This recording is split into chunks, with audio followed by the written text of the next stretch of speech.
त्यांना प्राची माताजी निश्चित संधी देतील. आज बरंच वाचायला आहे अनुवाद. निश्चित सगळ्यांना माताजी संधी द्या.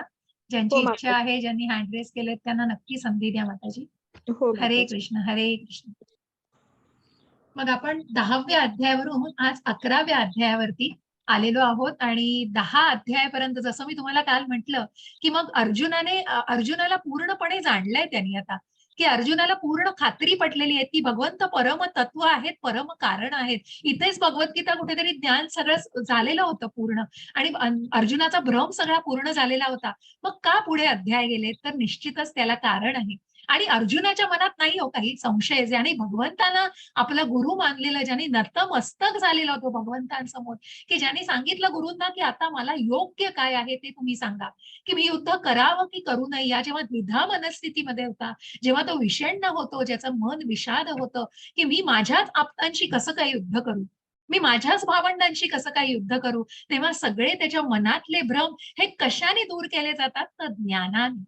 आणि म्हणूनच ज्या दुसऱ्या अध्यायापासून आपण जाणलंय की ज्ञानाचा हा खजिना भगवंतांनी आपल्यासाठी अगदी उघडून ठेवलेला आहे आणि या प्रत्येक ज्ञानाला आपण वेगवेगळ्या परीने भगवंतांकडून जाणतो आहोत आणि त्याचा उपदेश घेतो आहोत. आणि म्हणून अर्जुनाला 10व्या अध्यायामध्ये विभूती बघण्याच्या आधीच, की जेव्हा भगवंतांना जाणलं की या परम तत्वाला आणि या भक्तीच्या असे अविट मार्गावरती, हो, ज्या 7व्या अध्यायापासून या भक्तीचा मार्ग आपण सुरू केलाय, की मग ज्या भक्तीच्या अविट मार्गावरती, की मग ज्या राजगुह्य ज्ञान भगवंतांनी जे दिलं 9व्या अध्यायामध्ये, की तू एक उत्तम भक्त आहेस आणि माझा प्रिय सखा तर आहेस, पण तू एक निर्मळ भक्त आहेस आणि म्हणूनच त्याच्या मनामध्ये कुठेतरी ज्या भावना होत्या त्या खरोखर कुठेतरी योग्यच होत्या. कारण तो एक शुद्ध भक्त होता भगवंतांचा, जो दुर्योधनाला जिथे विनाशकाले विपरीत बुद्धी, जे युद्धाला अगदी कुठेतरी तो अगदी उतावीळ झालेला असतो, की मी तुम्हाला एक सुईच्या टोका एवढं सुद्धा राज्य देणार नाही. तिथे त्या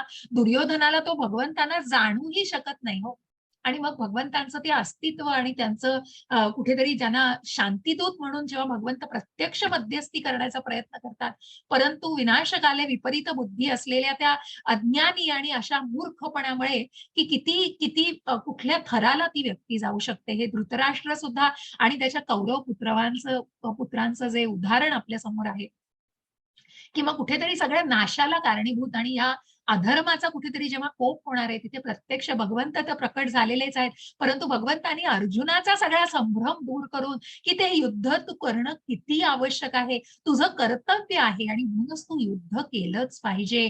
दृढ निश्चयाने उठ आणि युद्ध कर. आणि याच अनेक अनेक ज्ञानाचा जो भगवंतांनी राजगुह्य ज्ञान, त्याच्या आधी तू शरीर नाही आत्मा आहेस आणि तू आत्मा हा परमात्म्याचाच अंश आहे, अशा जेव्हा आपण कालच्या चतुश्लोकी गीतेला जाणलेलं आहे, जिथे संबंध, अभ्युदय आणि प्रयोजन असं सुंदर आपण ज्या संज्ञांना जाणून घेतलेलं आहे. मग त्याही आधी 8व्या अध्यायामध्ये आपण मग आध्यात्मिक स्वभाव काय आहे, मूळ जो आध्यात्मिक स्वभाव, की मग हा जो आत्मा आहे हा परमात्म्याचाच अंश आहे. पण जिथे आत्म्याचंच अस्तित्व माहिती नाही, हो, जिथे आत्मपरीक्षणच केलं जात नाही, आत्मसाक्षात्कार काय, की आत्मा या लेवलवर किंवा आत्म्याच्या पातळीवर विचारच केला जात नाहीये, तिथे परमात्म्याला जाणणं तर खूप दूरची गोष्ट आहे. आणि म्हणूनच कुठेतरी जेव्हा देहधारी या देहाचे सगळे चोचले पुरवतोय आणि या भौतिक जगामध्ये कुठेतरी फक्त या देहधारी भावनेशी जेव्हा निगडीत राहिलं जातं, तेव्हा मग त्या मार्गावरती येणं खूप कठीण होतं. आणि म्हणूनच कुठेतरी भगवंतांनी जेव्हा हा भक्तीचा सुकर मार्ग, जो अगदी लिफ्ट प्रमाणे तो सगळ्या जिन्यांना पालटून, मग अगदी ज्या बुद्धी योग म्हणा, अष्टांग योग म्हणा, कर्मयोग म्हणा, या सगळ्या योगांमार्फत निश्चितच कुठेतरी समाधीस्थ अवस्था गाठली जाते, परंतु त्याच्याही पेक्षा जो भगवंतांच्या या कृष्ण भावना भावित, मग कर्म संन्यास नाही तर तू कर्म योगाला महत्व दे. आणि कर्मयोग हा श्रेष्ठ आहे, की तू संन्यास घेऊ नकोस, कर्माला टाळू नकोस, तू तुझी जबाबदारी, तुझा यज्ञ, तू विहित कर्म पार पाडलंच पाहिजेस. अशा प्रकारे भगवंतांनी हे ज्ञान दिलेलं आहे. आणि त्याच्याच पुढे मग आज अर्जुन का का ही विनवणी करतोय, मग भगवंतांना अर्जुनाने का विनवणी केली विश्वरूप दाखवण्याची, कारण मग कुठेतरी सगळ्या विषयांबद्दल, ज्या विभूतींबद्दल बघा हो, मी याच्याही आधी याचा उल्लेख केलाय, की मग ज्या भगवंतांना, की मग जो निराश झाला होता, जो द्विधा मनस्थितीमध्ये होता, त्यांनी भगवंतांपाशी अगदी नतमस्तक होऊन तू मला ज्ञान द्या, तुम्ही आता योग्य मार्गदर्शन करा, हे सांगितलेलं आहे. आणि त्याचप्रमाणे आधीच्याही अध्यायांमध्ये जसा मी उल्लेख केला, की मग ह्या विभूतींचं, मग ही विभूती म्हणजे ऐश्वर्य, भगवंतांचं 6 ऐश्वर्य आपण सगळं जाणलंच आहे हो, सामर्थ्य आहे, संन्यास आहे, श्रीमंती आहे, सौंदर्य, या सगळ्या गोष्टींचं भगवंतांची श्रीमंती आहे. पण त्याच परीने भगवंतांनी काल ज्या सूचक अभिव्यक्ती सांगितलेल्या आहेत, आणि म्हणून अर्जुनाला भगवंत म्हणतायत, की माझं हे अमाप असं अनंत आहे. ही विभूती आणि हे जे माझं वैभव आहे, हे अमाप अनंत आहे. परंतु त्यातल्या या सूचक गोष्टी मी तुला दाखवू शकतोस. आणि म्हणूनच भगवंतांनी जो उपदेश केला आणि ज्या ज्या सूचक व्यक्तींविषयी, ज्या सूचक अभिव्यक्तींविषयी जी माहिती दिलेली आहे, ती प्रत्येक त्या त्या अभिव्यक्तींविषयी दिलेली आहे, की त्या जसं आपण बघितलं नद्यांमध्ये, मग ऋषींमध्ये जे जे कोणी प्रमुख आहेत आणि जे महान व्यक्ती आहेत, त्यांचा सगळ्यांचा उपदेशांमध्ये उल्लेख झालेला आहे. आणि मग या सगळ्यांबरोबर मग ही विभूती तर आहे. जसं मग आपण म्हणू, की एका देवळामध्ये जसं अर्चविग्रह या टर्मवर मी आता पुढे येणार आहे अजून. परंतु ज्या मूर्तीकडे बघून अगदी आपण जितके प्रसन्नपणे बघतो, त्या मूर्तीला, आता भगवंतांचीच मूर्ती घ्या हो, जेव्हा देवळामध्ये भगवंतांच्या मूर्तीला अनेक दागदागिने, मग त्या ऋषभ जो कौस्तुभ हार घातलेला असतो, मग विभूती म्हणजे काय हो? तर या विभूती आपण ज्या जाणल्या, की हा जो भगवंतांना हार घातलेला असतो, त्या हाराला कसं काय महत्व येतं, की जेव्हा तो भगवंतांवर कुठेतरी अर्पण केला जातो, तेव्हा त्याचं महात्म्यच वेगळं आहे.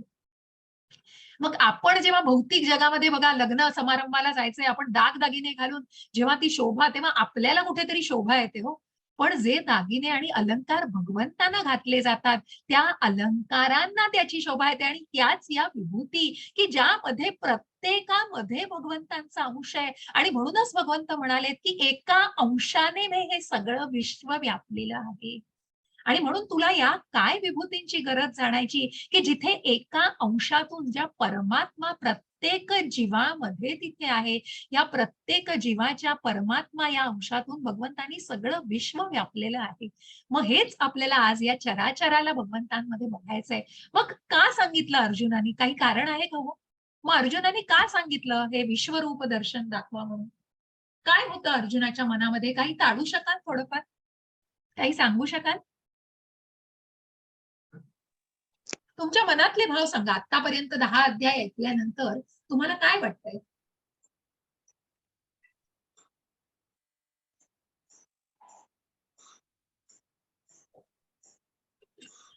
भक्ती दृढ करण्यासाठी. अरे वाह! खूप छान रूपा माताजी.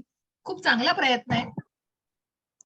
खूप चांगला प्रयत्न आहे. आणि जिज्ञासा, बरोबर, अगदी बरोबर स्वाती माताजी. खूप चांगला प्रयत्न आहे. अगदी छान. आणि खूप आनंद आहे. असा संवाद साधा हो. मी खूप कमी तुमच्याशी संवाद साधते. कारण काय होतं, वेळेअभावी इतकं ते ज्ञान तुमच्यापर्यंत उलगडायचं असतं ना, की कुठेतरी वेळ कमी पडतो, म्हणून तो मधला संवादही मी तुमच्याशी खूप साधू शकत नाही. पण सर्व निश्चितच जगाला प्रयत्न आहे. सर्व तर जगाला रूप दिसण्यासाठी. अगदी बरोबर. आणि म्हणूनच हे जे उद्देश आहे, की अर्जुनाने भगवंतांना आता सांगितलेलं आहे, की त्यांचा सगळा मोह, त्यांच्या मनातला संभ्रम दूर झालेला आहे. कारण जिथे संशयाला काहीच जागा नव्हती हो. मनात प्रश्न अनेक होते, परंतु भगवंतांवर दृढ विश्वास होता. आणि म्हणूनच अर्जुनाला भगवंतांविषयी कुठलंच मनामध्ये संशय नव्हता. परंतु का?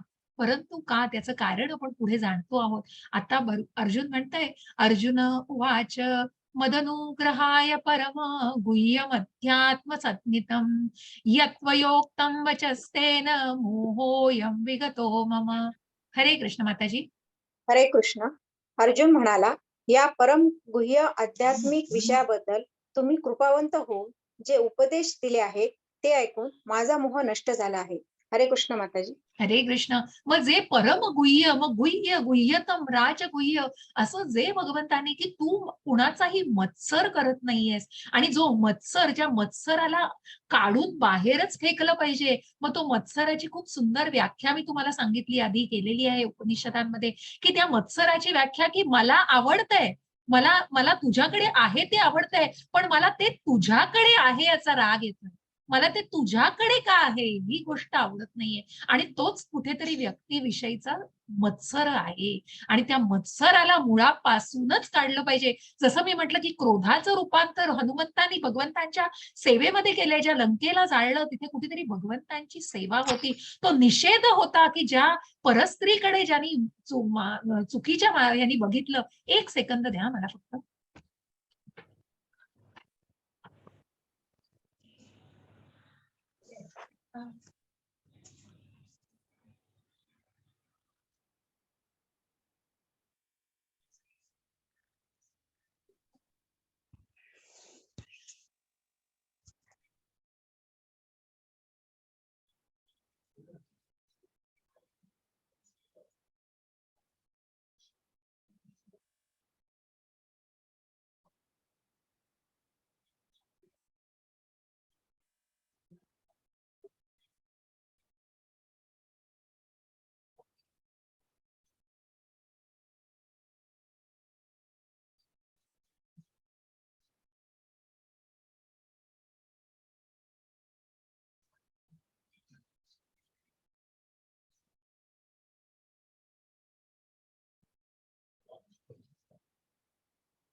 हरे कृष्ण. सॉरी. आणि म्हणूनच या आध्यात्मिक विषयाबद्दल तुम्ही कृपावंत होऊन जे उपदेश दिलेले आहेत ते सगळे उपदेश ऐकून ज्या गुह्य ज्ञानाला, गुह्यतम ज्ञानाला, राजगुह्य ज्ञानाला अर्जुनाने पुरेपूर जाणलेलं आहे. आणि म्हणूनच त्या आत्मसाक्षात्कारी भावनेने त्यांनी भगवंतांना परम तत्व म्हणून परम कारण म्हणून त्यांनी स्वीकारलेलं आहे. आणि त्या सगळ्या ज्ञानाने अर्जुनाच्या मनातला जो काही अंधकार होता, जो काही अज्ञानरूपी अंधकार होता त्याचा पूर्णपणे नाश झालेला आहे. आणि म्हणूनच त्या मोहाचा पण नाश झालाय. कारण कुठेतरी जेव्हा मनात करुणा होती, ज्या आपल्या आप्तांविषयी जे मला नाही करू शकत, पारिवारिक परंपरा कुठेतरी मी त्याला नुकसान पोहोचवते, या सगळ्या ज्या भावना होत्या, जेव्हा भगवंतांनी ते ज्ञान उघड करून सांगितलं की तू जे विचार करतो आहेस तसं नाहीये. आणि म्हणूनच तुला ते का केलं पाहिजे, तुझी जबाबदारी तुला का पार पाडायची, ज्या कर्मयोगाविषयी भगवंतांनी सांगितले, या सगळ्या ज्ञानाने अर्जुनाचा मोह कुठेतरी नष्ट झालेला आहे. हरे कृष्ण. हरे कृष्ण माताजी. 11.2 हे कमल नयना, जीवांच्या उत्पत्ती आणि लयाबद्दल मी तुमच्याकडून सविस्तरपणे ऐकले आहे आणि मला तुमच्या अगाध अवयी आत्मा महात्माची अनुभूती झाली आहे. 11.3 हे पुरुषोत्तम, हे परमेश्वर, तुम्ही स्वतः वर्णन केल्याप्रमाणे तुमचे मूळ स्वरूप मी जरी माझ्या समोर पाहत असलो तरी या प्रकृत सृष्टीत तुम्ही कसे प्रविष्ट झाले आहात ते मी पाहू इच्छितो. 11.4 हे प्रभू, मी तुमचे विश्वरूप पाहणे शक्य आहे असे जर तुम्हाला वाटत असेल तर हे योगेश्वरा, तुम्ही कृपया ते आपले अमर्याद विश्वरूप मला दाखवा. हरे कृष्ण माताजी. हरे कृष्ण. हरे कृष्ण. आणि म्हणूनच भगवंत अर्जुनाला, अर्जुन बघा बघा हा अप्रोच कसा आहे, कसं ही विनंती करण्याचं. मग ह्या प्रत्येक गोष्टीतून की भगवद्गीतेच्या प्रत्येक मग अध्यायातून, श्लोकातून तर आपण जाणतोय, पण तो जो अप्रोच आहे, जो अर्जुनाने भगवंतांजवळ कशा प्रकारे विनंती केली आहे, मग एक शिष्य गुरूंना कशा प्रकारे विनंती करतो, कशा प्रकारे आर्जव करतो, हे जाणून घ्या. आणि म्हणूनच या उत्तम शिष्य गुरुला खूप जाणायचं आहे. या शिष्याला मग कुठेही अग्रेसिव्हनेस नव्हता की मी इतकं चांटिंग करतोय, मी इतकं नामस्मरण करतोय, माझं हे आहे, मला हे मिळालंच पाहिजे, माझा हा अधिकारच आहे, मला तुम्ही दाखवा. कुठेही तिथे आवर्जून किंवा ठासून सांगणं नव्हतं, तर तिथे आर्जवता होती. आणि म्हणूनच त्या अर्जुनाच्या त्या आर्जवतेकडे की मला हे विश्वरूप पाहणं शक्य असेल तर तुम्ही दाखवा. मग हे का शक्य की मी तुमच्याकडून सविस्तरपणे बाकी सगळं ज्ञान घेतलंय. या अव्ययी महात्म्याची तुमच्या मला पुरेपूर खात्री पटलेली आहे आणि तुमचं मूळ स्वरूपही जाणलंय. पण ज्या प्रकारे देवी देवतांचा तुमच्यामध्ये सगळ्या समाविष्ट आहेत आणि सगळ्या चराचराचं, तर हे मला का ज्ञान हवंय की या प्राकृत सृष्टीमध्ये की या अपरा शक्तीचीही उत्पत्ती तुमच्यापासून आहे, परंतु कशा प्रकारे तुम्ही या सृष्टीमध्ये प्रविष्ट झाला आहात. आणि हे मला जाणायचं आहे आणि हे जाणण्यासाठी मग कुठेतरी जे कारण होतं ते कारण अर्जुन का सांगतोय, कारण मग ह्या भौतिक जगामध्ये जो कोणी पुढे जाऊन स्वतःला दैवी कुठेतरी अवतार असल्याचं की मी देव आहे, मी भगवान आहे आणि मी सगळं माझ्याकडे ह्या शक्ती आहेत त्या शक्ती आहेत, तिथे कुठेतरी अर्जुन निश्चितच सांगतोय की मग तुमचं विश्वरूप दाखवा. ते शक्य आहे का? तर हे विश्वरूप दाखवण्यामागे अर्जुनाचे हे 3-4 कारणं आहेत, की तुम्ही मग कुठल्याही प्रकारे पुढे जाऊन मनुष्याने अशा प्रकारे स्वतःला जाहीर करण्याचा प्रयत्न केला, तर ते विश्वरूप निश्चितच दाखवा. मग जिथे भगवंत अर्जुनाची आर्जवता मानतायत, तिथे अर्जुनाच्या विनंतीला कुठेतरी तो भक्त आहे, प्रिय भक्त, प्रिय सखा आहे आणि निश्चित अर्जुन भगवंत त्याची मागणी पूर्ण करणार आहेत आणि म्हणूनच भगवंत तयार होतात विश्वरूप दाखवायला. मग जिथे कुठेतरी त्या विश्वरूपामध्ये भगवंतांनी प्रत्यक्ष सांगितलंय त्याचं मनोबल वाढवायचंय अर्जुनाचं, की तू निमित्त आहेस, या सगळ्यांचा वध मी केलेला आहे. या सगळ्या अधर्मी लोकांचा आधीच नाश झालाय. तिथे कुठेतरी मनोबल वाढवायचं होतं अर्जुनाचं आणि या सगळ्या कारणांनी भगवंत हे विश्वरूप स्वतःचं जे मग ज्या अधिदैवाविषयी बघा तुम्ही आठवा, की ज्या अधिदैव, अधियज्ञ, अधिभूत विषयी आपण जाणलेलं आहे, की जे अधिभूत म्हणजे भौतिक प्रकृती, मग अधिदैव म्हणजे ज्या दैवी म्हणजे ज्या परमात्म्याबद्दल आपण जाणलेलं आहे आणि अधियज्ञ म्हणजे अधियज्ञ कुठलंही नसून हे विश्वरूप आहे. ज्या ब्रह्मांडामध्ये ज्या विश्वरूप अद्भुत असं जे रूप आहे ते अधियज्ञ आहे आणि सगळ्या यज्ञांचा जो अधिष्ठाता आहे तो अधियज्ञ आहे आणि अशा या अधिदैव आणि अधियज्ञाला आपण जाणायचं आहे आणि म्हणूनच त्याच रूपाला आज आपण पूर्णपणे विश्लेषित करून बघणार आहोत. मग अर्जुनाच्या मनातला संभ्रम तर दूर झालेला आहे, पण तो संभ्रम कुठेही पुढे जाऊन मनुष्यापर्यंत आणि म्हणून हे ज्ञान आपल्यापर्यंत पोहोचवलं गेलेलं आहे. हरे कृष्ण माताजी. सरिता माताजी वाचा. सरिता माताजी वाचा. हरे कृष्ण सरिता माताजी.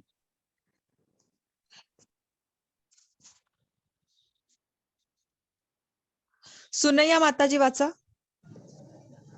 हरे कृष्ण माता.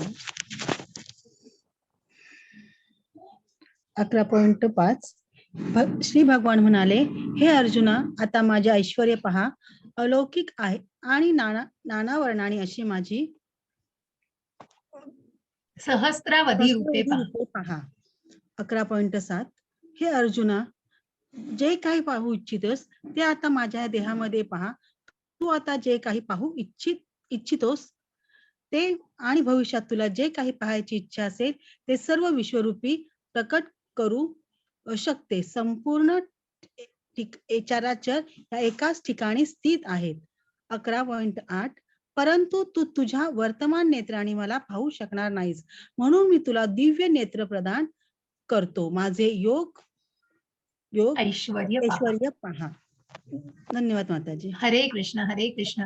आणि म्हणूनच भगवंत आता सांगतायत की माझं हे ऐश्वर्य की सगळं चराचर एकाच ठिकाणी बघा, की मग अनेक आपण ह्या विश्वरूपाविषयी का, कारण हे असे एकमेव भगवंतांनी कृष्णानी हे कुरुक्षेत्रावरती आणि हे कशा प्रकारे बघा, की मग भगवंत एकाच वेळेला त्या रथावर सुद्धा आरूढ आहेत, पण त्यांच्या शक्तींनी ते त्या कुरुक्षेत्रावरतीच अर्जुनाला विश्वरूप दाखवणार आहेत आणि त्यांच्या या ज्या शक्ती आहेत आणि म्हणूनच आपल्याला ईशोपनिषद आणि पुढच्या पूर्ण वेदस्य, की मग जिथे पूर्ण आहेत भगवंत ज्या शक्तींनी कुठल्याही प्रकारे प्रकट होऊ शकतात, अशा या विश्वरूपाला सुद्धा भगवंतांनी अर्जुनासमोर अशाच प्रकारे मग ते कुठेतरी तात्पुरतं प्रकट केलेलं आहे. पण तुला जे काही भविष्यात बघायचंय, तुला आता वर्तमानातली काय स्थिती आणि जे भूतकाळामध्ये घडलेलं आहे हे एकाच वेळी तुला दिसणार आहे आणि म्हणून हे तुझे नेत्र, तुझं हे रूप, माझं हे प्रखर रूप बघू शकणार नाही, कारण इतकी प्रखरता असेल त्या रूपामध्ये की मग तुझे नेत्र जे नॉर्मल आता जे डोळ्यांनी तू बघू शकत नाहीस आणि म्हणूनच तिथे कुठेतरी दिव्य दृष्टी प्रदान करतायत भगवंत अर्जुनाला. मग हे सगळं सांगितलं जात आहे बघा, की ज्या संजयाला, की जो संजय सचिव धृतराष्ट्रांचा, की जो सगळी माहिती अगदी जे कुरुक्षेत्रावरती घडणारा प्रत्येक प्रसंग यथासांग प्रकारे धृतराष्ट्रापर्यंत जे पोहोचवत होते ते संजय.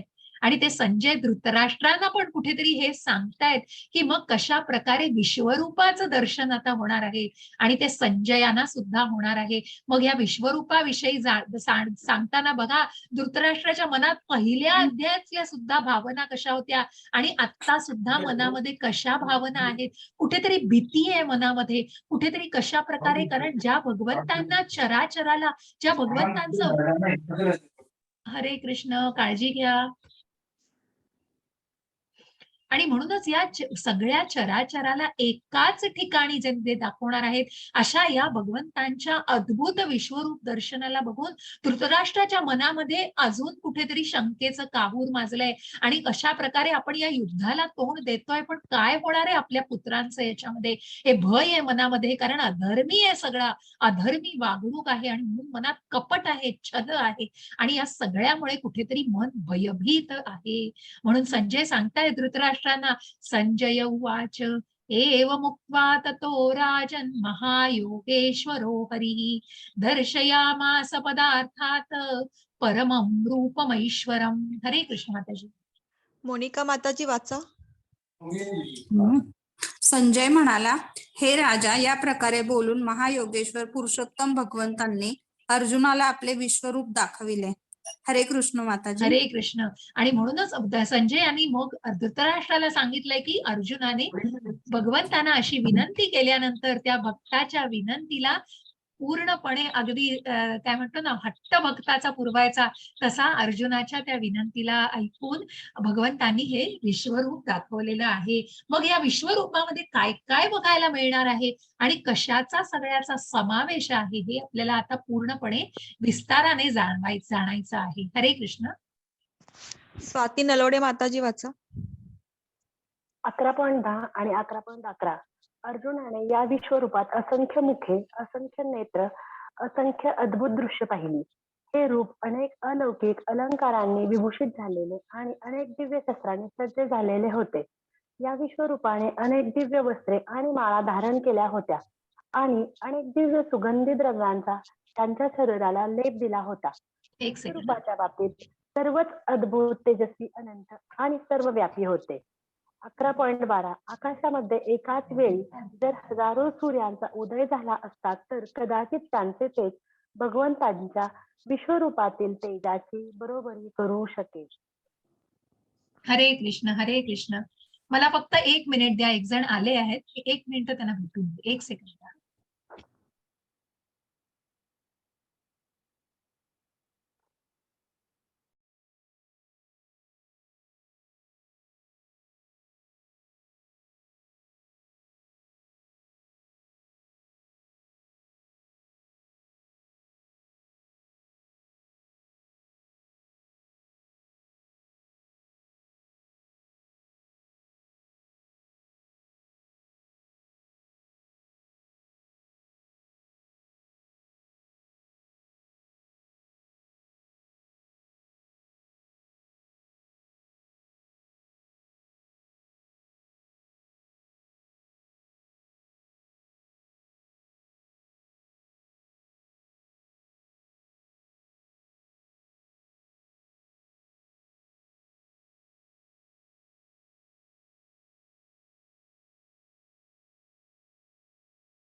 एक्स्ट्रीमली सॉरी, मला क्षमा करा, थोडं काम होतं म्हणून गेले होते. तर अशा या विश्वरूपाला अर्जुनाला भगवंतांनी दाखवायला सुरुवात केली आणि त्या विश्वरूपामध्ये बघा, तर तुम्ही चित्रामध्ये सुद्धा बघताच आहात, असंख्य मुख, असंख्य नेत्र, असंख्य अद्भुत दृश्य बघा. इथे सगळं चराचर भगवंत दाखवत आहेत आणि तुम्ही बघत असाल तर कुठल्या शक्तींनी, की मग प्रत्यक्ष भगवंत रथावर आरूढही आहेत आणि आपल्या शक्तींनी ते विश्वरूप, अमर्यादित असं विश्वरूप सुद्धा अर्जुनाला तिथेच कुरुक्षेत्रावर, कुठे लांब जायला लागलं नाही की मग तुला इकडे या ठराविक किंवा एवढ्या भागामध्ये, असं नाही, तर प्रत्यक्ष सेनेच्या मध्ये जेव्हा रथ आणला होता तेव्हा ही भगवद्गीता आणि तिथेच हे विश्वरूप एक दाखवलं जात आहे. अनेक अलंकार, अनेक माळा दिसतायत, अनेक वस्त्र दिसतायत, मग जिथे अनेक मुख आहेत, तोंड आहेत, अशा या सगळ्या चराचराला जिथे एकत्र बघतोय आपण, असं हे विश्वरूप अद्भुत आणि तेजस्वी आहे. ज्या प्रकारे मग मग मला चॅटमध्ये सांगू शकाल का की तुम्हाला कोणाला जाणवत आहे की हे विश्वरूप आहे, हे भगवंतांनी प्रकट केलेले, मग हे कशाशी निगडित आहे? जे भगवंतांचे 3 टप्पे आपण बघितलेले आहेत की ज्या ब्रह्म रूपाला, परमात्मा रूपाला आणि भगवान रूपाला आपण बघितलेलं आहे. मग कुठल्या या रूपाशी हे जवळीक साधताय भगवंतांचं विश्वरूप? सांगू शकाल? बघा, थोडासा प्रयत्न करा. मी म्हणतच नाही की तुम्हाला हे पूर्णपणे माहिती आहे, पण प्रयत्न करा की मग मी जे सांगतेय प्रखर आहे आणि अशा प्रकारे ज्या अर्जुनाने एक बघू शकत नाही दिव्य ब्रह्म, येस हिरा माताजी अगदी बरोबर, परमात्मा नाही दीपाली माताजी, ब्रह्म हा खूप चांगला प्रयत्न आहे. साधना माताजी अगदी बरोबर, अगदी बरोबर. परमात्मा का नाही ते नक्की मी सांगेन दीपाली माताजी तुम्हाला, आणि खूप चांगला प्रयत्न आहे. खूप धन्यवाद सगळ्यांना. आणि म्हणूनच कुठेतरी जेव्हा ब्रह्मरूप, जे ब्रह्म म्हणजे भगवंतांपासून जो प्रकाश, जो आपण म्हणतो की ज्या तेजाला, ज्या प्रकाशाला एक शक्ती मानून ज्या ब्रह्मरूपावरती जे भक्त कुठेतरी भक्ती करतात आणि जे मानतात, त्या ब्रह्मरूपाशीच हे निगडित आहे. कारण ज्या प्रकारे मी म्हटलं आधीही त्याचं वर्णन जे केलेलं आहे की या गोलोकामध्ये, जिथे मी म्हटलं की जसा भाव तसा देव, मग ज्या ज्या ज्या गोलोकामध्ये इतका आनंद आहे, सच्चित आनंद, आणि त्या सच्चित आनंदामध्ये भगवंतांचं जे तेज आहे, त्या तेजानेच तिथे गोलोक सगळं प्रखर, काय म्हणतात ना, प्रकाशित झालेलं आहे. ना तिथे चंद्राची आवश्यकता आहे, ना सूर्याची आवश्यकता आहे. आणि अशा या प्रखरतेला निश्चितच हजारो सूर्यांचा उदय झाला तरी कदाचित हे तेज भगवंतांच्या विश्वरूपातील तेजाशी बरोबरी करू शकेल की नाही, इतकं सुद्धा आहे. आणि म्हणूनच या प्रखरतेला या ब्रह्मरूपाच्या जवळ आणलेलं आहे. म्हणून हे जे तेज आहे, हा जो प्रकाश आहे, जे चैतन्य आहे, हे भगवंतांपासून आहे आणि म्हणूनच इथे कुठेतरी या ब्रह्मरूपाशी हे निगडित आहे, हे जाणून घ्या. खूप चांगला प्रयत्न आहे.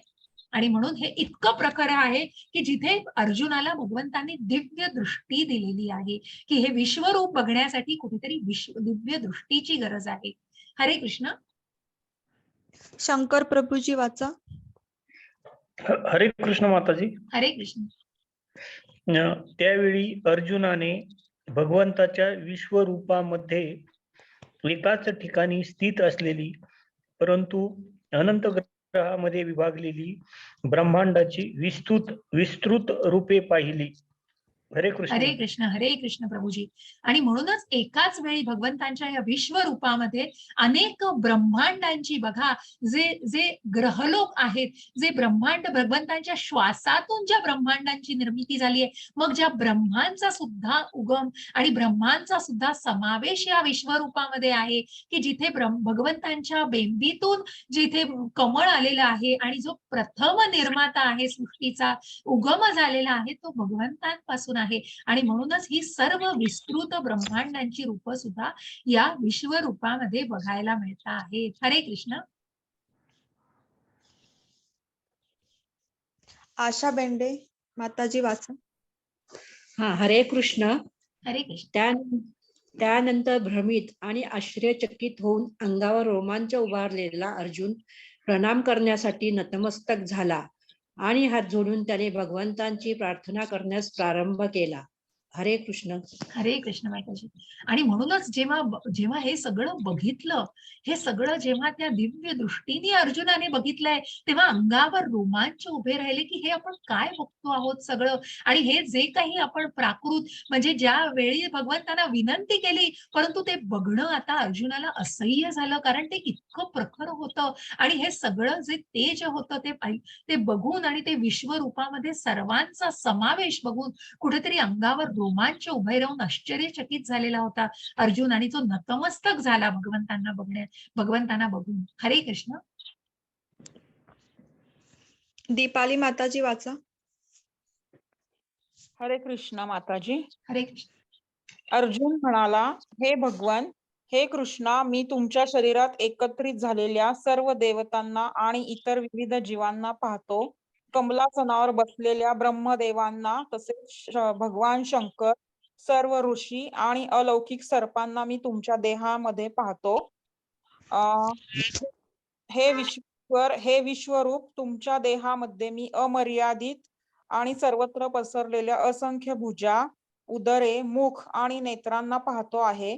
तुमच्यामध्ये मला आदी, मध्य आणि अंत काहीच दिसत नाही. तुमचे रूप अत्यंत तेजपुंज असल्याने ते पाहणे कठीण आहे. हे तेज प्रज्वलित अग्नी किंवा सूर्याच्या अपरिमित तेजाप्रमाणे सर्वत्र व्यापलेले आहे. तरीही अनेक मुकुट, गदा आणि चक्रांनी सुशोभित झालेले हे कांतिमान मी सर्वत्र पाहत आहे. हरे कृष्ण माताजी. हरे कृष्ण. हरे कृष्ण. आणि म्हणूनच जिथे या विश्वरूपामध्ये प्रत्यक्ष तुम्ही म्हणाल तर ब्रह्मा, शंकर या सगळं तुमच्या शरीरामध्ये एकत्र झालेल्या सर्व देवी देवतांना मी बघतो आहे. अर्जुनाने वर्णन केलेलं आहे की या सर्व ब्रह्मदेवांना, तसेच शंकरांना, ऋषींना, अलौकिक सर्पांना, या सर्वांना मी तुमच्या विश्वरूपामध्ये बघतोय. आणि तुमच्या देहामध्ये मी अमर्यादित असं असंख्य भुजा, उदर आणि जिथे असंख्य जिव्हा आहेत, असंख्य तोंडामध्ये जे दात आहेत, किंवा जिथे मला कुठेही या रूपाचं मूळ आणि अंत हा कुठेच दिसत नाहीये, मध्यही दिसत नाहीये.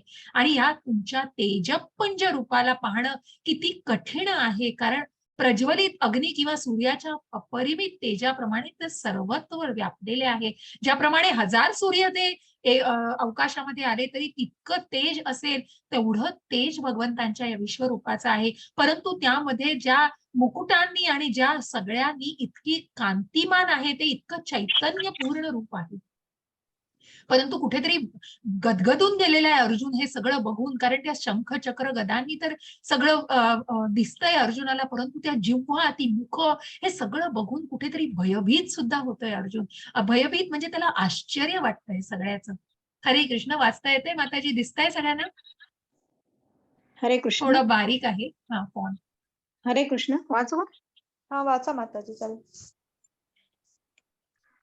तुम्ही परमाक्षर 11.18 तुम्ही परमाक्षर ज्ञेय आहात. या संपूर्ण विश्वाचे परम आश्रयस्थान तुम्ही आहात. तुम्ही अव्ययी आणि पुरातन आहात. तुम्ही शाश्वत धर्माचे पालक पुरुषोत्तम भगवान आहात. हे माझे मत आहे. 11.19 तुम्ही आदी, मध्य आणि अंतरहित आहात. तुमचा महिमा अगाध आहे. तुम्हाला असंख्य बहु आहेत. चंद्र आणि सूर्य तुमचे नेत्र आहेत. तुमच्या मुखातून बाहेर पडणारा अग्नी संपूर्ण विश्वाला तुमच्याच तेजाने तप्त करीत असल्याचे मी पाहत आहे. 11.20 तुम्ही एकट्याने संपूर्ण आकाश, ग्रहलोक आणि त्यांच्यामधील सर्व दिशा व्याप्त केले आहेत. हे महात्मा, तुमचे हे उग्र आणि अतिशय अद्भुत रूप पाहून सर्व ग्रहलोक अतिशय व्यथित झाले आहेत. 11.21 सर्व देवतागण तुम्हाला शरण येऊन तुमच्यामध्ये प्रवेश करीत आहेत. त्यांच्यापैकी काही अत्यंत भयभीत झाल्यामुळे हात जोडून तुमची प्रार्थना करीत आहेत. महर्षीगण आणि सिद्धगण स्वस्ती, शांती असे म्हणून वैदिक स्तोत्रांनी गायन करून तुमची स्तुती करीत आहेत. 11.22 रुद्रगण, आदित्यगण, वसुगण, साध्यगण, विश्वेदेव, अश्विन कुमार, मरुडगण, पितृगण, गंधर्व, यक्षगण, असुर आणि सिद्ध देवता विस्मित होऊन तुम्हाला पाहत आहेत. हरे कृष्ण माताजी. हरे कृष्ण. अशा या सगळ्या चराचराचं अस्तित्व आणि समावेश ज्या विश्वरूपामध्ये हे सगळं त्याचं वर्णन आहे. आणि अर्जुन प्रत्यक्ष हे वर्णन करतोय की तुम्ही अव्ययी पुरातन आहात आणि ज्या शाश्वत धर्माचे की पुरुषोत्तम भगवान, मग हे रूप बघून अर्जुनाचा अजून पूर्णपणे विश्वास बसलाय. आणि या चराचराला बघून कुठेतरी ज्या दिव्य अग्नीनी कुठे संपूर्ण विश्वाला व्यक्त केलेलं आहे. आणि सर्व ग्रहलोक ब्रह्मांड ज्याच्यामध्ये एकत्र आहेत, महर्षीगण, ऋषीगण, देवी देवता, अश्विनी कवार, मरुदगण, या सगळ्यांचा कुठेतरी एकत्रितपणे समावेश आहे. एकाच वेळेला अनेक हे सर्प सुद्धा ज्या अनंत शेषाबद्दल आपण ऐकलं, आणि या सगळ्या सर्पांचा भगवंतांमध्ये समावेश आहे. आणि एकाच वेळेला या सगळ्यांचं दर्शन अर्जुनाला होतं आहे. या सगळ्याचं वर्णन अर्जुनाने विश्वरूपाचं केलेलं आहे. हरे कृष्ण. संगीता माताजी वाचा. 11.23 हे महाबाहू, देवतांसहित सर्व लोक तुमचे अनेक नेत्र, मुख, भुजा, जांघा, पाय, उदरे आणि अनेक अकराळ विक्राळ दाढा असणारे महाकाय रूप पाहून अतिशय व्यथित झाले आहेत. आणि त्यांच्याप्रमाणेच मी सुद्धा व्यथित झालो आहे. 11.24 हे सर्वव्यापी विष्णू, अनेक तेजस्वी वर्णांनी युक्त तुम्ही आकाशास भिडलेली तुमची आव असलेली मुखे आणि प्रदीप्त विशाल नेत्र असलेले पाहून माझे मन भयाने व्यथित झाले आहे. त्यामुळे मी धैर्य आणि मानसिक संतुलन राखू शकत नाही. हरे कृष्ण. हरे कृष्ण. आणि म्हणूनच जेव्हा ही सगळी उदर, ही सगळी नेत्र, जिव्हा, या सगळं अकराळ विक्राळ हे बघून, कारण त्या रूपाला बघा, म्हणून हे जे विश्वरूप आहे हे तात्पुरतं भगवंतांनी प्रकट केलेलं आहे. परंतु कुठेतरी तो रौद्रपणा जो आहे, कुठेतरी त्या रूपामधला जो रौद्रपणा आहे, तो कुठेतरी अर्जुनाला मनामध्ये भयभीतता, कुठेतरी व्यथित करतोय, गदगदून टाकतोय. आणि म्हणूनच कुठे जे देवी देवता सुद्धा हे सगळं बघून, कारण ज्या प्रकारे त्या प्रखरतेमध्ये, तेजामध्ये हे सगळं जे रौद्रपणा बघतो आहे अर्जुन, त्या सर्वांनी व्यथित झालेली आहे देवी देवता. त्याचप्रमाणे अर्जुनही व्यथित झालेला आहे. आणि ही आव असलेली मुख आणि हे सगळं बघून मन त्याचं भयभीत झालंय. आणि त्याचा संतुलन राखणं, कुठेतरी मानसिक संतुलन तो राखू शकत नाहीये. कारण ज्या प्रकारे मग जे राक्षस गण आहेत, जे असुर आहेत, त्यांच्या मनामध्ये कुठेतरी भयभीतताच आहे हो. मनामध्ये भय, ज्या धृतराष्ट्राच्या मनात जी कपटी भावना आहे, त्याच्यामध्ये त्याच्या चेहऱ्यावरचे भाव हे भयभीतच आहेत. कारण कुठेतरी मनात संशक्ता आहे, मनात कपट आहे सगळ्या प्रकारचं. आणि म्हणून मग ते राक्षस कुठेतरी सैरभैर पळतायत या रूपाला बघून. कारण त्यांचा कुठेतरी काय म्हणतात ना, घाबरगुंडी उडते की कशा प्रकारे मग आपला कसा टिकाव लागणार आहे. ज्या प्रकारे धर्मापुढे अधर्माचा टिकाव लागणार नाही, तिथे निश्चितच म्हणून भगवंत अर्जुनाला पुढेही जाऊन सांगतायत की तू निमित्त आहेस. आणि कशा प्रकारे आपण विश्वरूपात बघणार आहोत की या सगळ्यांचा वध कसा झालेला आहे. हरे कृष्ण माताजी. हरे कृष्ण. 11.26 ते 27 स्वपक्षीय राजासहित सर्व धृतराष्ट्रपूत, भीष्म, द्रोण, कर्ण आणि आमच्या पक्षातील मुख्य योद्धे पण तुमच्या मुखात त्वरित प्रवेश करीत आहे. काही जण तुमच्या दातामध्ये अडकून त्यांच्या मस्तकांचा चुराडा झाल्याचे मला दिसत आहे. 11.28 ज्याप्रमाणे नद्यांचे अनेक प्रवाह समुद्रात प्रवेश करतात, त्याप्रमाणेच हे सर्व महान योद्धे प्रज्वलित होऊन तुमच्या मुखामध्ये प्रवेश करीत आहेत. हरे कृष्ण माताजी. हरे कृष्ण. बघा, स्वपक्षीय म्हणजे अर्जुना, की तुझ्या पक्षामधले सुद्धा आणि शत्रू पक्षामधले सुद्धा धृतराष्ट्र पुत्र आहेत, कौरव जे सगळे आहेत, भीष्म आहेत, द्रोण आहे, कर्ण आहेत, आणि ज्या पांडव पक्षातील सुद्धा अनेक राजे, हे सगळे तुमच्या मुखामध्ये अर्जुन त्याचं जे वर्णन करतो आहे की तुमच्या मुखात ते प्रवेश करताय. आणि काही जण तुमच्या दाढांमध्ये, दातामध्ये अडकून त्यांच्या मस्तकाचा चुरा होतोय.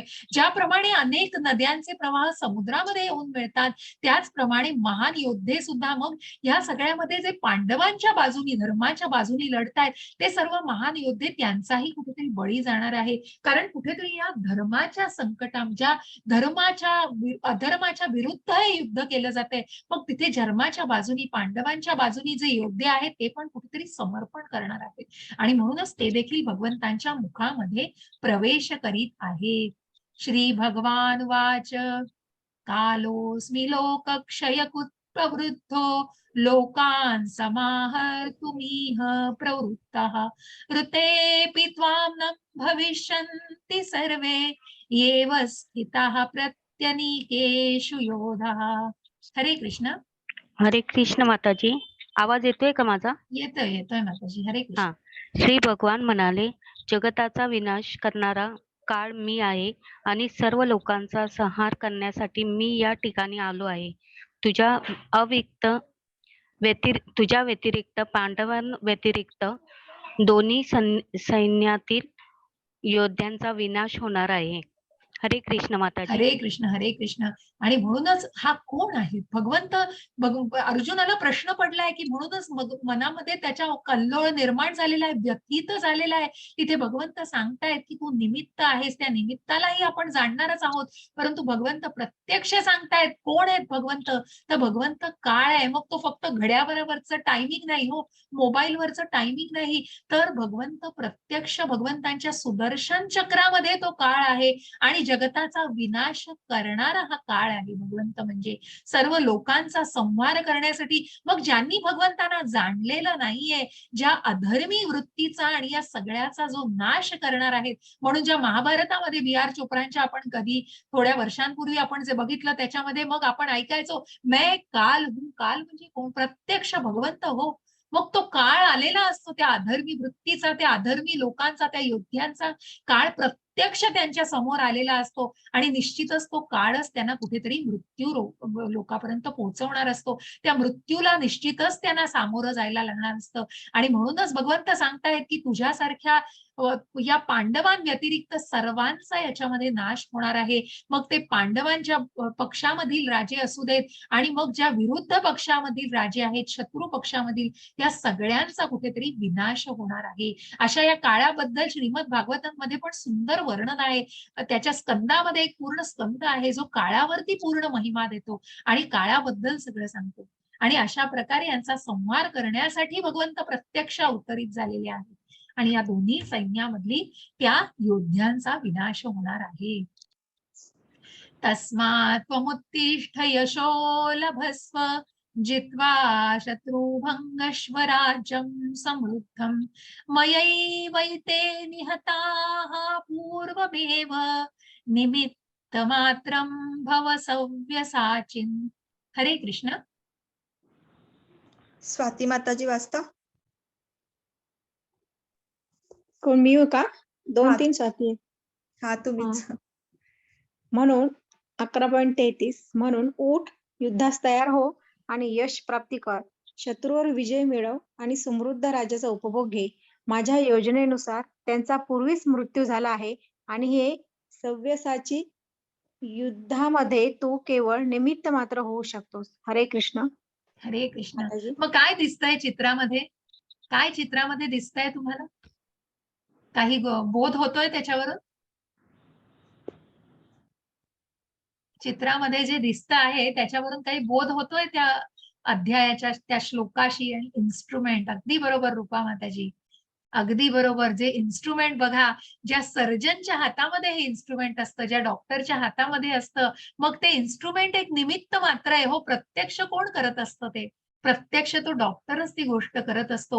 आणि म्हणूनच भगवंत म्हणतायत की तू एक निमित्त मात्र आहेस, माझ्या हातातील निमित्त आहेस, परंतु या सगळ्यांचा वध मी आधीच केलेला आहे. माझ्या योजनेनुसार या सगळ्यांचा मृत्यू यापूर्वीच झालेला आहे. पण हे सव्यसाची, कारण तू एक उत्तम धनुर्धर आहेस, या सव्यसाची म्हणून संबोधलेलं आहे म्हणून अर्जुनाला भगवंतांनी. आणि हे सव्यसाची तू दृढ निश्चयाने उठ, त्याचं मनोबल वाढवतायत की तू जिंकणार आहेस या युद्धामध्ये. या सगळ्यांचा मृत्यू झालेला आहे, तुला फक्त एक निमित्त बनायचं आहे आणि तू एक निमित्त बनून फक्त त्या अधर्मी वृत्तीचा नाश करणार आहेस. आणि म्हणून या इन्स्ट्रुमेंट प्रमाणे तू आपण भगवंतांच्या हातातलं कशा प्रकारे निमित्त होऊ. मग आपल्याला 12व्या अध्यायात पण खूप सुंदर जाणायचंय उद्या, की मग असं निमित्त बनायला आपल्याला निश्चितच आवडेल भगवंतांच्या हातचं. कारण असं निमित्त बनणं की आपल्या मार्फत इतरांची काही जी सेवा होतीये किंवा ज्या काही गोष्टी घडतायत त्याविषयी आपण निश्चित उद्या जाणणार आहोत. हरे कृष्ण माताजी. सुनैया माताजी वाचा. 11.34. हरे कृष्ण माताजी. हरे कृष्ण. द्रोण, भीष्म, कर्ण आणि इतर महान योद्ध्यांना मी पूर्वीच मारलेले आहे, म्हणून तू त्याचा वध कर आणि व्यथित होऊ नकोस, केवळ युद्ध कर. यामुळे युद्धामध्ये तू शत्रूवर विजय प्राप्त करशील. हरे माताजी. हरे कृष्ण. आणि म्हणूनच ज्या द्रोणांना, भीष्मांना, कर्णाला अनेक महान योद्धे जे आहेत युद्ध पक्षामधले, शत्रू पक्षामधले, या सगळ्यांना मी मारलेलं आहे.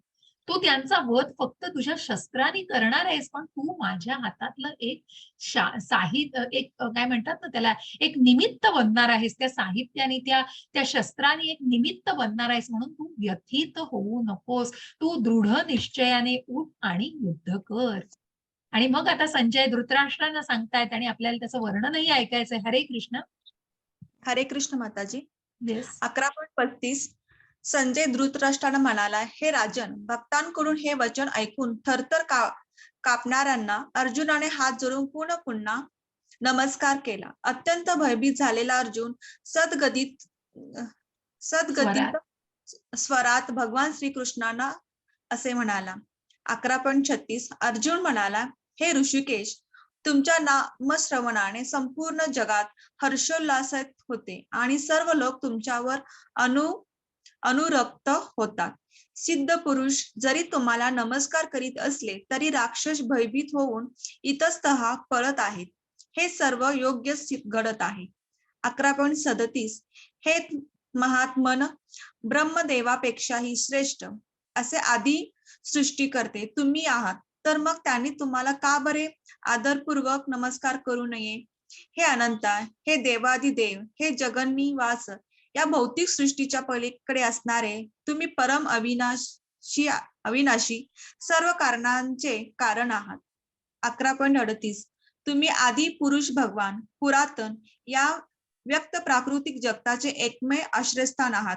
तुम्ही सर्वज्ञ आहात आणि जे ज्ञेय आहे ते सर्व तुम्हीच आहात. तुम्ही त्रिगुणातीत सर्व परम पूज्य आश्रयस्थान आहात. हे अनंत रूपा, तुम्हीच ही सारी भौतिक सृष्टी व्यापली आहे. हरे कृष्ण माताजी. हरे कृष्ण. आणि म्हणूनच संजयांनी धृतराष्ट्राने सांगितलं की हे वचन ऐकून थरथर कापणाऱ्या अर्जुनाने हात जोडून नमस्कार केला आणि भयभीत झालेला अर्जुन भगवंतांना म्हणालाय मग आता, कारण कुठेतरी तो व्यथित झाला आणि हे सगळं बघून, या सगळ्या गोष्टींनी अर्जुनावर ज्या काही त्याच्या प्रतिक्रिया होत्या आणि या सगळ्यांनी तो सद्गतीत झालेला आहे.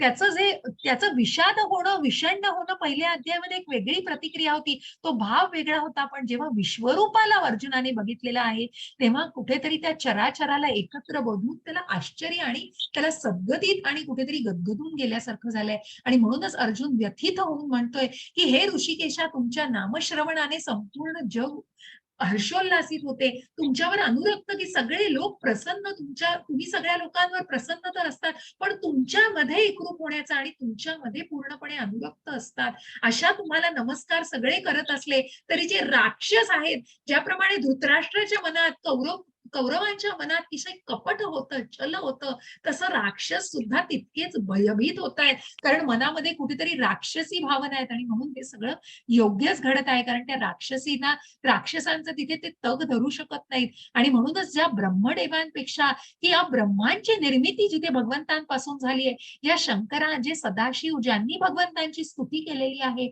या सगळ्यांनी जर तुम्हाला जर आदरपूर्वक नमस्कार केला तर खरोखर त्याच्यात आश्चर्य नाहीये, कारण तुम्ही परम अविनाशी सर्व कारणांचे कारण आहात.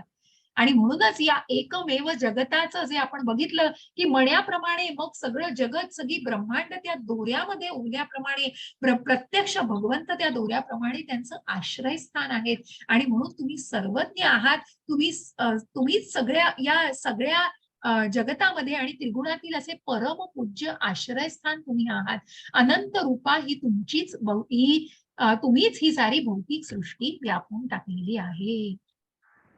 आणि म्हणून तिथे कुठेतरी व्यथित झालेला अर्जुन निश्चितच भगवंतांसमोर हे सगळं कबूल करतोय. ज्या विश्वरूपाला बघून कुठेतरी तो व्यथित झालाय, आश्चर्यचकित झालाय, पण त्याचं मन कुठेतरी गदगदून गेलेलं आहे. आणि म्हणून त्या व्यथित भावनेमध्ये अर्जुनाने भगवंतांना त्यांची स्तुती केलेली आहे. हरे कृष्ण माताजी. स्वाती नलोडे माताजी वाचा.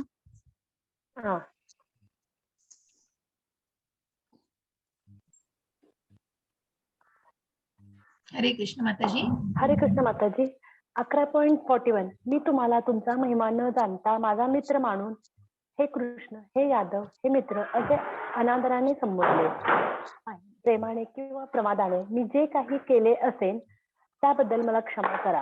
विश्रांतीच्या वेळी चेष्टा करताना, एकाच शयन करताना किंवा एकत्र भोजन करताना अथवा बसताना आणि कधी कधी एकांतवासात, तर कधी अनेक मित्रांसमक्ष मी तुमचा अपमान केला आहे. हे अच्युत, माझ्या त्या सर्व अपराधांबद्दल क्षमा करा. हरे कृष्ण. आणि म्हणूनच हे जेव्हा विश्वरूप बघितलंय, प्रत्यक्ष विभूती बघितल्यावर तर अर्जुनाला त्या आधीच सगळे भ्रम दूर झाले आणि ज्यांनी भगवंतांना पुरेपूर परम तत्व म्हणून जाणलेलं होतं, परंतु हे सगळं विश्वरूप बघितल्यावर, चराचर बघितल्यावर तर अर्जुन अजून सद्गदित झालेला आहे, व्यथित झालेला आहे. आणि म्हणूनच तिथे कुठेतरी तो कबूल करतो आहे की तुमचा महिमा म्हणजे इतकं इतकं अगाध असं अमाप असं ऐश्वर्य भगवंतांचं बघून कुठेतरी सद्गदित आणि अर्जुन आश्चर्यचकित होऊन तो म्हणतोय की कुठेतरी पश्चातापाची भावना त्याच्या मनामध्ये येते. का? कारण ज्या प्रकारे अर्जुनाबरोबर, भगवंतांबरोबर अर्जुनाने जो काही काळ घालवलेला आहे याआधी, त्याच्यामध्ये अनेक अनुभवांमधनं जेव्हा त्याला सगळे अनुभव आठवतायत, तेव्हा तो म्हणतोय की चेष्टा करताना, भोजन करताना किंवा एका शय्येवर शयन करताना, भोजन करताना, बसताना मी तुमचा कधी कधी अपमान केलेला आहे. मग त्या मैत्रीच्या स्वरूपामध्ये जो एक उत्तम सखा आहे, जसं भगवंतांनी म्हटलं आहे, मग त्या सख्याच्या नात्यामध्ये कुठेतरी अपमान सुद्धा त्याच्याकडनं झालेला आहे. आणि या सगळ्या अपराधांबद्दल, त्या चेष्टा करण्याबद्दल किंवा माझं जर काही गैरवर्तन झालं असेल तर त्या सगळ्याबद्दल मला खूप खेद आहे. आणि हे भगवंता, मला या सगळ्याबद्दल तुम्ही क्षमा करा. हरे कृष्ण. आशा माताजी वाचा. हरे कृष्ण. पूर्वी मी कधी न पाहिलेले विश्वरूप पाहिल्यानंतर आनंदित झालो आहे, परंतु त्याचबरोबर भयाने माझे मन व्याकुळ झाले आहे. म्हणून हे देवादिदेव, हे जगन्निवासा, कृपया माझ्यावर प्रसन्न व्हा आणि तुमचे पुरुषोत्तम भगवान रूप प्रकट करा. हरे कृष्ण माताजी. हरे कृष्ण. आणि म्हणून मला खूप आनंद तर झालाय, कारण सगळं चराचर आणि जे काही तुला मी विनंती केलेली आहे भगवंता, त्या सगळ्याचं कुठेतरी तू पुरवलंयस माझा हट्ट. आणि मला हे विश्वरूप बघण्याची संधी मिळालेली आहे आणि मला निश्चित याचा खूप आनंद आहे. परंतु तितक्याच प्रकारे हे सगळं अनेक दाढा, मुख आणि त्या दाढांमध्ये ते चिरडून मरतायत लोक किंवा चिरडली जात आहेत, हे सगळं दृश्य बघून मी कुठेतरी मन माझं व्याकुळ झालेलं आहे. आणि म्हणून हे जगन्निवासा, तुम्ही माझ्यावरती प्रसन्न व्हा. मन थाऱ्यावर नाहीये अर्जुनाचं, कुठेतरी मन असंतुलित झालेलं आहे आणि विचलित झालंय. आणि अशा या मनाला अर्जुन प्रकट भगवंतांना सांगतायत की मग तुमचं पुरुषोत्तम भगवान जे रूप आहे, ज्या मनुष्य रूपामध्ये तुम्ही आहात ते प्रकट, आणि त्याही आधी परमात्मा रूपात तुम्ही माझ्यावर प्रकट व्हा, प्रसन्न व्हा, असं अर्जुन भगवंतांना विनंती करतो आहे. हरे कृष्ण माताजी. राधा माताजी वाचा. राधे राधे. श्री हरे कृष्ण. भगवान म्हणाले, हे अर्जुन, मी तुझ्यावर प्रसन्न होऊन माझ्या अंतरंगा शक्तीद्वारे या प्राकृत जगतातच हे परमश्रेष्ठ विश्वरूप तुला दाखविले. तुझ्या वाचून पूर्वी कोणीच हे अनंत तेजोमय आणि आद्य रूप पाहिलेले नाही. 11.48. हे कुरूप प्रवीर, तुझ्यापूर्वी माझे हे विश्वरूप कुणीही पाहिलेले नव्हते, कारण वेद अध्ययनाने, यज्ञाने, दानाने, पुण्यकर्माने किंवा उग्र तप करण्याने मला विराट रूपात या भौतिक जगतामध्ये पाहणे शक्य नाही. 11.49. माझे हे भयंकर रूप पाहून तू व्यथित आणि भ्रमित झाला आहेस. आता हे रूप मी तुला समाप्त करतो. हे मदभक्त, सर्व क्लेशातून मुक्त हो. तुला जे रूप पाहण्याची इच्छा आहे ते रूप तू आता शांत चित्ताने पाहू शकतोस. राधे राधे. हरे कृष्ण. आणि म्हणूनच भगवंत अर्जुनावर प्रसन्न झालेले आहेत. आणि भगवंताने, अर्जुनाने जेव्हा विनंती केलेली आहे की या प्राकृत जगतातच परमश्रेष्ठ विश्वरूप मी तुला दाखवलेलं आहे, जे याच्या आधी कोणीही दाखवू शकलं नव्हतं, आणि अशा या दुर्मिळ रूपाला, तू या आद्य रूपाला याच्या आधी कोणीही पाहिलेलं नव्हतं, ते रूप मी तुला दाखवलेलं आहे. आणि तुझ्यापूर्वी माझं हे विश्वरूप कोणीही पाहिलेले नव्हते. वेदाध्ययनाने, यज्ञाने, तपाने सुद्धा हे करणं या भौतिक जगतामध्ये तर नाहीच नाही. आणि म्हणूनच तुला हे विश्वरूप मी दाखवण्याची अनुमती दिलेली आहे, बघण्याची अनुमती दिली आहे. आणि तुला हे विश्वरूप दाखवलेले, उग्र तप केली, तपश्चर्या केली तरी कोणालाही हे रूप दिसू शकणार नाही. आणि म्हणूनच हे भयंकर रूप पाहून तू व्यथित आणि भ्रमित जेव्हा झाला आहेस, कारण त्या सगळ्या अजस्त्र अशा रूपाने कुठेतरी तुझं मन मला दिसतंय, तू व्याकुळतीला आलेला आहेस. आणि म्हणूनच हे मदभक्ता, तू सर्व क्लेशातून मुक्त हो. तुला जे रूप पाहण्याची इच्छा आहे ते मी तुला शांत चित्ताने तू आता बघू शकतोस. आणि म्हणूनच भगवंतांना अर्जुनाने सुरुवातीला परमात्मा रूप आणि नंतर भगवंतांच्या भगवान रूपामध्ये प्रकट होताना बघितलेलं आहे. हरे कृष्ण माताजी. माधवी माताजी वाचा. हरे कृष्ण माताजी. हरे कृष्ण. 11.50 संजय धृतराष्ट्राला म्हणाला, भगवान श्रीकृष्णांनी याप्रमाणे बोलून अर्जुनाला आपले मूळ चतुर्भुज रूप आणि शेवटी द्विभुज रूप प्रकट केले आणि भयभीत अर्जुनाला धीर दिला. हरे कृष्ण. हरे कृष्ण. जिथे मन कापत होतं अर्जुनाचं, कुठेतरी द्विधा मनस्थिती जशी आधी झाली होती तसंच मन कुठेतरी एका जागी स्थिर होत नव्हतं. आणि अशा अविचलित मनाला, कुठेतरी विचलित झालेल्या मनाला मग त्याला समजवायचं होतं आणि म्हणूनच त्याला स्थिरता आणायची होती. आणि म्हणून अर्जुनाने विनंती केलेली आहे की तुम्ही तुमचं भगवान आणि मग तुमचं परमात्मा आणि तुमचं भगवान रूप मला निश्चितच दाखवा. आणि म्हणूनच मग अर्जुनाच्या विनंतीला ऐकून कुठेतरी भगवंत श्रीकृष्णाने याप्रमाणे बोलून अर्जुनाला आपलं मूळ चतुर्भुज रूप दाखवलं. आणि त्यानंतर त्यांनी भगवान रूप दाखवलं, द्विभुज रूप, चतुर्भुज मूळ आणि मग द्विभुज रूप दाखवलं, की जे 2 भुजा 2 पाय असे सगळं रूप होतं ते मनमोहक भगवंतांचं प्रत्यक्ष मनुष्य रूप होतं. आणि ते सगळं बघून भयभीत झालेला अर्जुन कुठेतरी स्थिर झालेला आहे. हरे कृष्ण. दीपाली माताजी वाचा.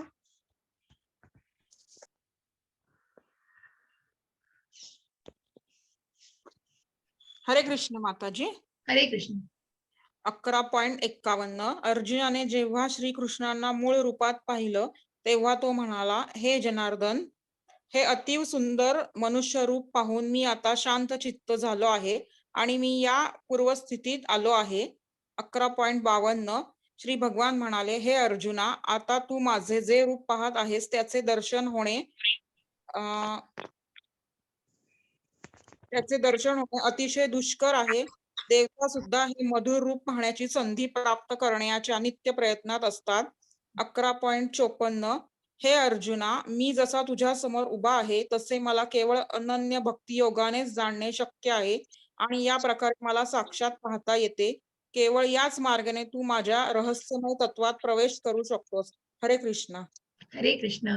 आणि म्हणूनच जेव्हा श्रीकृष्णांना मूळ रूपात अर्जुनाने बघितलं तेव्हा ते अतिशय सुंदर मनमोहक असं मनुष्य रूप जेव्हा भगवंतांनी अर्जुनासमोर प्रकट केलं तेव्हा अर्जुन म्हणतोय, मी आता शांत चित्त झालेलो आहे आणि मी माझ्या पूर्वस्थितीमध्ये येतोय. कारण त्या रूपाला बघून अर्जुन इतका पुन्हा शांत आणि समाधानी झालेला आहे. आणि म्हणून भगवंत म्हणतात की जे तू रूप पाहत आहेस त्याचे दर्शन होणे, की जे भगवान रूप आहे ते देवी देवतांना सुद्धा ज्याचं दर्शन करण्याची दुर्मिळ संधी मिळत नाही, असे हे मधुर रूप पाहण्याची संधी प्राप्त करण्याच्या ते नित्य प्रयत्नात असतात. आणि जसा मी तुझ्या समोर उभा आहे तसा तू फक्त मला त्या परमात्मा आणि त्या भगवान रूपामध्ये कधी बघू शकतोस, तर तू निश्चितच त्या भक्ती मार्गामध्ये स्वतःला दृढ कर. आणि ती भक्ती योगानेच जाणणे शक्य आहे. याप्रमाणे मला साक्षात पाहता येते. याच मार्गाने तू माझ्या रहस्यमय तत्वात प्रवेश करू शकतोस. आणि म्हणूनच अशा या भक्ती मार्गातून आपल्याला कसं गाठायचंय, कसं जायचंय भगवंतांपर्यंत, जे गोलोकधाम ज्याची निश्चितच ही सुरुवात आहे. आणि या प्रकारे मग भगवंतांना साक्षात बघता येते. याच मार्गाने तू माझ्या रहस्यमय तत्वामध्ये सुद्धा प्रवेश करू शकतोस. असा हा उलगडा केलेला आहे भगवंतांनी सगळा, की कशा प्रकारे मग तुला आहे की मी जसा तुझ्या समोर उभा आहे तसं मला केवळ अनन्य भक्ती योगानेच जाणणं शक्य आहे. या प्रकारे मला साक्षात पाहता येते आणि याच मार्गाने तू माझ्या रहस्यमय तत्वामध्ये प्रवेश करू शकतोस. आणि म्हणूनच अर्जुनाला भगवंतांनी सांगितलंय की जसाच्या तसा मी उभा आहे त्याच याच्यामध्ये मग अनन्य भक्ती योगानेच मी तुला जाणलेलं आहे. आणि मग तू जसाच्या तसा उभा आहेस जो, तर ते तुझं हे जे मनमोहक आणि मनुष्य रूप आहे ते मला साक्षात पाहता येते. कारण कशा प्रकारे आपण की ज्या आधीच्या अध्यायामध्ये पण आपण संबंध, अभ्युदय आणि प्रयोजन, मग हा संबंध कोणाशी, तर भगवंतांशी निगडित करता येतो. कारण कुठेतरी याच मार्गाने तू माझ्या रहस्यमय तत्वात प्रवेश करू शकशील. आणि म्हणून हे असं भगवान रूप की जिथे 2 हात 2 पाय 2 भुजाधारी असं हे अर्जुनाचं असं हे भगवंतांनी घेतलेलं मनमोहक असं कृष्ण रूप आहे. आणि म्हणूनच त्या रहस्यमय तत्वामध्ये तू निश्चितच प्रवेश करू शकतोस. मत्कर्म कृन परमो मद्भक्तः संगवर्जितः निवेरः सर्वभूतेषु यः स मामेति पांडव. हरे कृष्ण. हरे कृष्ण. हे अर्जुन, जो सकाम कर्म आणि तर्कवादाच्या संघातून मुक्त होऊन माझ्या विशुद्ध भक्तीमध्ये संलग्न होतो, जो माझ्या प्रित्यर्थ कर्म करतो, मला आपल्या जीवनाचे परम लक्ष्य मानतो आणि सर्व प्राणीमात्राशी मित्रत्वाने वागतो, तो निश्चितपणे मला प्राप्त होतो. हरे कृष्ण माताजी. हरे कृष्ण हरे कृष्ण. सर्वांना. हरे कृष्ण. आणि म्हणून जो सकाम कर्म तर्कवादाच्या संघातून मुक्त होऊन माझ्या विशुद्ध की जो शुद्ध भक्त आहे, तो कुठेतरी भौतिक कर्म बंधनांपासून स्वतःला मुक्त ठेवण्यासाठी तो निश्चितच तो भगवंतांसाठी ते कर्म निष्काम कर्म हे महत्वाचं आहे. आणि जीवनाचे परम लक्ष्य काय आहे तर हे असावं की जीवनाच्या परम लक्ष्यामध्ये एक सेकंड ना.